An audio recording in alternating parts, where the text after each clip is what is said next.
6월 16일 금요일 새벽기도 우리 하나님께 함께 예배드리겠습니다. 우리 사도신경하심으로 신앙을 고백하겠습니다.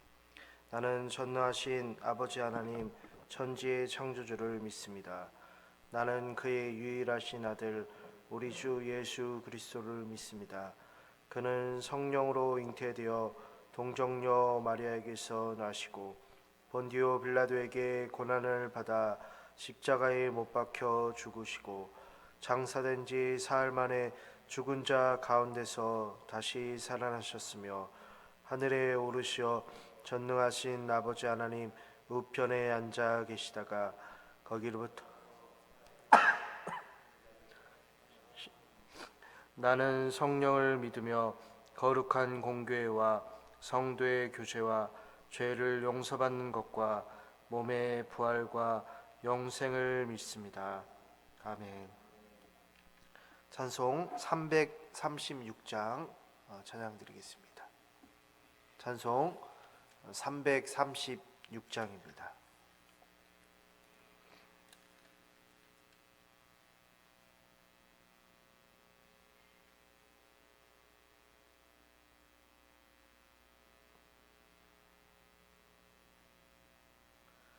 환난과 핍박 중에도 성도는 신앙 지켰네. 이 신앙 생각할 때에 기쁨이 충만하도다. 성도의 신앙 따라서 죽도록 충성하겠네. 옥중에 매인 성도나 양심은 자유 얻었네. 우리도 고난 받으며 죽어도 영광 되도다. 성도의 신앙 따라서 죽도록 충성하겠네. 성도의 신앙 본받아 원수도 사랑하겠네. 인자 너너 행실로 이 신앙 전파하리라. 성도의 신앙 따라서 죽도록 충성하겠네.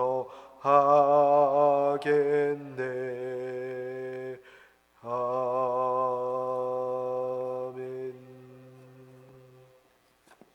하나님의 말씀 시편 70편 말씀입니다. 시편 70편 1절부터 5절까지 말씀 함께 보도록 하겠습니다.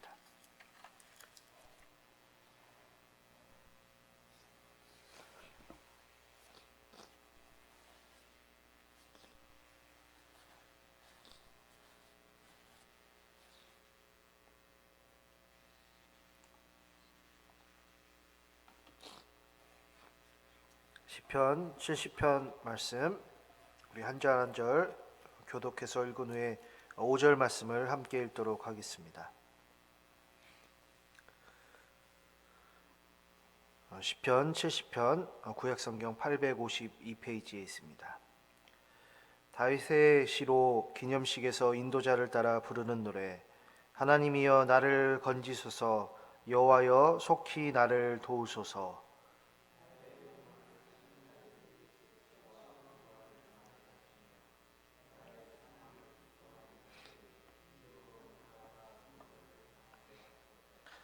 아하 아하 하는 자들이 자기 수치로 말미암아 뒤로 물러가게 하소서.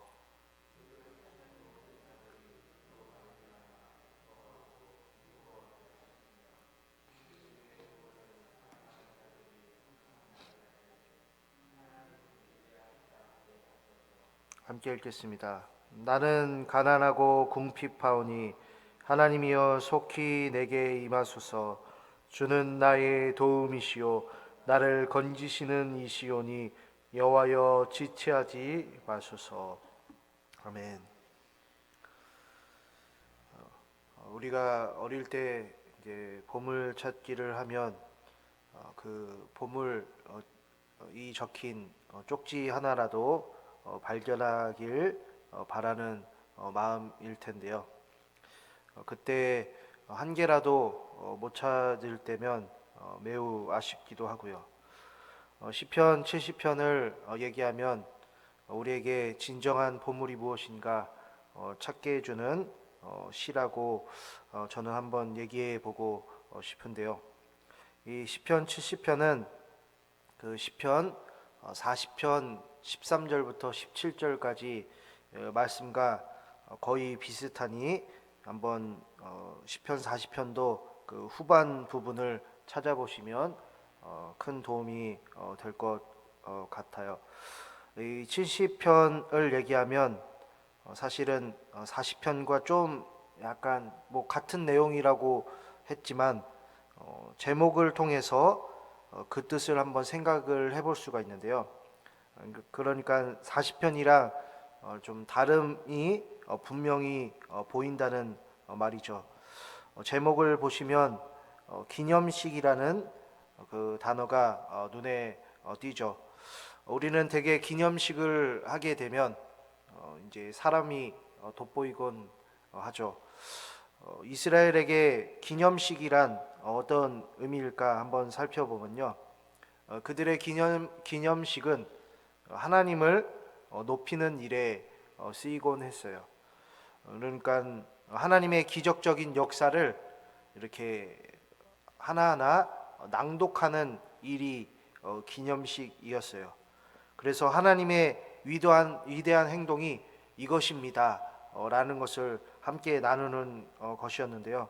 그래서 4절 후반부에 주의 구원을 사랑하는 자들이 하나님은 위대하시다고 얘기하는 것이 바로 기념식에서 벌어지는 일들이었어요. 우리의 기념식도 이와 같이 되어야 하죠. 주께서 구원하셨으니 우리가 돋보일 것 같지만 사실상 우리를 구원하시는 하나님께서 자랑되어야 하는 것이죠. 그래서 우리 대곳교회가 하나님이 자랑되는 교회가 되기를 원해요. 시편 70편의 기념식에서 이제 하나님의 어떤 구원을 얘기했는지는 잘 나오지는 않아요. 다윗이 이제 원수로부터 뭐 고통을 받는 순간을 밑바탕으로 둔다라고 한다면 더 나아가서는 이제 그 다윗의 입술을 통해서 하나님은 예수 그리스도의 고난까지 얘기하시는 것이라 우리가 생각해 볼 수 있어요. 그래서 학자들은 70편을 가지고서 메시아의 고난의 시다 라고 제목을 또 붙여주기도 하는데요. 그러니까 예수님께서 죽음이 거의 임박한 상황, 이제 예수님의 목숨을 노리는 자들이야말로 오히려 수치와 낭패를 당해야만 한다라는 것이 전체적인 내용인데요. 이 예수님의 상함을 기뻐하는 자들이 오히려 그 뒤로 물러가서 예수님을 향한 치욕을 본인 스스로 치욕을 받아야 한다라는 그런 내용인데요. 그들이야말로 수치를 당하고 뒤죽박죽이 될 것이다 라고 굳게 믿는 것이죠. 그런데 예수님이 이 말씀을 하셨던가요? 그들이 수치를 당하게 그리고 그들이 낭패를 오히려 당해야 합니다. 라고 십자가상에서 얘기하신 적이 없어요. 그러니까는 예수님은 고난을 받으실 때 어떻게 하셨는가를 우리가 보면 우리도 어떻게 살아야 하는지를 배울 수가 있어요. 그러니까 예수님이 고난을 받으실 때 묵묵히 받아내셨다라는 말이죠. 그러니까 우리도 예수님이 가르쳐 주신 그 기도의 모습을 본받아야 해요. 사람들 앞에서 침묵을 하라는 말과도 같아요. 그리고 마음속으로 기도하는 것이죠. 설령 나의 목숨까지 노릴 만큼 나의 영혼을 상하게 하는 그 사람들을 위해서 마음속으로 기도를 하는 것이죠. 겉으로 뱉는 것이 아니라 그들은 겉으로 어떻게 뱉었냐면 아하 아하 라고 했어요. 그게 옳다라는 거예요. 예수님이 십자가에 죽는 것이, 그리고 다윗이 지금 고통을 당하는 것이 맞다라고 두 번이나 외치는 건데, 이것은 다른 사람이 재난 당함을 보고서 즐겨하는 거예요. 요새 말로는 사이코패스라는 거죠. 사람의 고통을 보고서 오히려 희죽희죽 웃고 있는 것이나 다름없어요. 이게 우리가 봤을 때 사람이 할 짓인가요? 라고 생각이 들잖아요. 그래서 보시면 70편이 주는 우리에게 주는 지혜는요, 무엇을 찾을 것인가, 이제 두 가지의 선택지를 주고 있어요. 첫 번째 선택지, 2절에 사람의 영혼을 찾아야 한다 라는 건데, 이 사람의 목숨을 노리며 불행을 즐기는 자들이 사람을 찾고 있어요. 사람의 생명을 찾는 거죠. 둘째 선택지는 4절에 주를 찾는 자들이에요. 하나님 안에서 그 하나님으로 기뻐하고 하나님으로 즐거워하는 자들이라는 거죠. 하나님의 구원을 바라야 된다. 하나님을 찾아야 한다라는 것이죠. 이렇게 사람을 찾는 선택지 하나가 있고 하나님을 찾는 선택지 하나가 있다는 거예요. 둘 중에 하나를 선택하며 살아가는 것이 사람이라는 거죠. 그래서 성도님들, 사람에게서 구원을 찾지 마세요. 우리는 사람에게서 구원을 찾는 순간 그게 구원일 것 같은데, 사실 우리의 사람의 방식은 다른 사람을 짓밟고 일어서야 그것을 승리라고 여기기 때문에 그 구원을 찾지 마셔야 해요. 그게 왜냐하면 주께서 원하시는 바가 아니기 때문이죠. 주가 원하시는 것은 주를 찾는 거예요. 사람을 찾는 것이 아니고, 위기 속에서 주를 찾지 않는 자들은 반드시 그 수치와 수모가 자신에게 돌아올 것임이 분명해요. 그래서 하나님께 도움을 구하지 않는 자라는 것은요, 그 마음이 부유하다라는 거예요. 주를 찾을 공간이 없다라고 할 수 있죠. 그런데 70편의 다윗을 보시면요, 5절 말씀에 이렇게 자신을 표현하고 있어요. 나는 가난하다, 나는 궁핍하다고 얘기를 하죠. 주를 찾을 수밖에 없는 사람이라는 것이죠. 가난하기 때문에요. 궁핍하기 때문에요. 주만이 구원이라는 거예요. 우리도 하나님의 도움을 받아야만 하는 자임을 명심하시길 원해요. 성도님들이 우리 자신이 곤고하게 되면 될수록 하나님의 구원은 가까이 있는 것이죠. 그래서 다윗은 하나님의 구원을 간절히 바랬는데요, 여기서 또 놀라운 반전은 그 구원이 속히 오지 않는다라는 거예요. 여기에서 우리는 다윗의 신앙을 더욱 깊게 배우게 돼요. 구원은 인내하는 자들에게 돌아온다라는 것을요. 그 인내란 꾸준히 하나님의 구원을 기다리며 그 하나님의 구원을 위해서 기도하는 거예요. 계속해서 기도하는 거죠. 인간의 힘으로 정말 버티기 어려운 순간까지 갔는데도 거기서도 하나님을 찾는 것이 다윗의 신앙이었어요. 하나님께서 응답하시지 않는 것처럼 보이더라도 다윗은 기도를 했어요. 그 기간이 얼마나 되었는지 알 수도 없을 만큼 기도를 했던 것이죠. 그런데 다윗만 그렇게 기도를 하는 것이 아니라 예수님께서도 그러하셨어요. 그래서 아바 아버지 어찌하여 나를 버리시나이까. 하나님께 기도하는 예수님인데 지금 하나님이 오히려 그 예수님의 기도에 침묵하고 계시는데도 예수님은 끝까지 그 기도를 놓지 않으셨어요. 그리고 예수님께서 죽기 전에 다 이루었다 하시는 그 기도까지 하나님께서 시킨 사명을 예수님은 다 감당하시는 것을 보게 되죠. 성도님들, 우리에게 위기란요, 내 상황이 힘든 게 위기가 아니에요. 시편 70편은 우리에게 위기란 무엇이냐면 그 힘든 순간에 주를 찾지 않고 오히려 남의 생명을 해하는 자가 되는 것이 그게 위기라는 것이죠. 주를 찾지 않고 사람으로 기뻐하고 즐거워하는 자라는 것이죠. 힘들수록 주를 찾으라는 말이에요. 설령 주께서 응답하시지 않더라도 말이죠. 그때도 하나님께 기도하고 기도해야 한다라는 거예요. 우리가 성도 간에 사랑한다, 그리고 이웃 간에 사랑한다라고 말을 하는데요.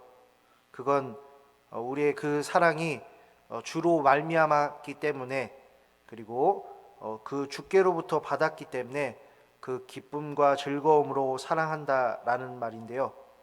근데 사랑한다라는 말을 했을 때 또 다른 말로 기도한다라는 것이죠. 성도님들은 누구를 위해 기도를 하시나요? 시편 70편의 시인처럼 원수를 위해서도 기도하고 계신가요? 그들이 수치와 낭패를 당한다고 했을 때 지금 저주하는 것처럼 보이지만요, 원수들이 목적을 실패해야만 그들이 잘못을 깨닫고 돌아올 수 있는 길이 열리기 때문이에요. 그러니까는 대개 우리의 기도는 나의 감정에 치우쳐서 내가 좋아하는 사람만 기도하고, 내가 싫어하고 내가 껄끄럽고 어려워하는 사람을 위해선 기도하지 않는다라고 한다면요, 당장에 기도를 바꿔야 해요. 우리의 기도는 주님이 가르쳐주고 다윗이 가르쳐준 기도가 되어야 해요. 원수를 사랑하는 말은 죄를 덮으라는 말이 아니죠. 원수가 그 죄에서 그 죄의 부끄러움을 깨닫고, 그리고 그 죄에서 다시 잘못을 깨닫고 고쳐서 성실하게 살기를 위해서 간절히 바라는 마음으로 기도하고 사랑하라는 말과도 같아요. 안 바뀔 것 같은 그 사람, 네, 맞아요. 그는 우리가 바꿀 수가 없어요. 원수는 우리가 어떻게 해서든 변화시킬 수 없어요. 그리고 우리 자신도 잘못된 것을 쉽게 바꿀 수 없음을 알아요. 그렇기 때문에 어떤 원수라도 우리 자신도 바뀔 수 있다라고 한다면 그 유일한 길은 하나님이 하시면 가능하기 때문에 그 하나님께, 그분께 기도하는 것이죠. 주께서 우리를 사랑하셔서 기도해 주신 것처럼 우리도 주의 사랑처럼 기도하길 원해요. 먼저는 우리 자신의 구원을 위해서, 그리고 내 가족의 구원을 위해서, 내 이웃의 구원을 위해서, 그리고 우리 교회를 위해서, 혹은 내 마음에 담아두었던 원수의 구원을 위해서, 그것이 예수님께서 우리에게 보여주신 참 사랑의 기도라 할 수 있어요. 함께 기도할게요. 하나님, 감사합니다. 오늘도 시편을 통해서 주님이 우리에게 말씀하시고자 하는 기도의 방향을 알려주시니 참으로 감사합니다. 다윗이 그리고 예수님이 하셨던 기도처럼 원수를 사랑하는 기도를 우리에게 가르쳐 주시고, 우리가 때로는 좋아하는 사람만 기도했다라고 한다면 내가 싫어하고 내가 좀 다소 어려워하는 그 사람을 위해서도 기도할 수 있도록 우리의 마음을 움직여 주시기를 원합니다. 우리가 우리 자신의 구원을 위해서, 또한 우리 가족과 이웃과 우리 대곳교회의 구원을 위해서 또 기도할 뿐더러 또한 원수를 위해서도 기도하는 우리 대곳교회가 되게 하여 주옵소서. 더욱 사랑이 넘치는 대곳교회가 되길 원합니다. 예수 그리스도의 이름으로 기도합니다. 아멘. 하늘에 계신 우리 아버지, 아버지의 이름을 거룩하게 하시며 아버지의 나라가 오게 하시며 아버지의 뜻이 하늘에서와 같이 땅에서도 이루어지게 하소서. 오늘 우리에게 일용할 양식을 주시고 우리가 우리에게 잘못한 사람을 용서하여 준 것 같이 우리 죄를 용서하여 주시고 우리를 시험에 빠지지 않게 하시고 악에서 구하소서. 나라와 권능과 영광이 영원히 아버지의 것입니다.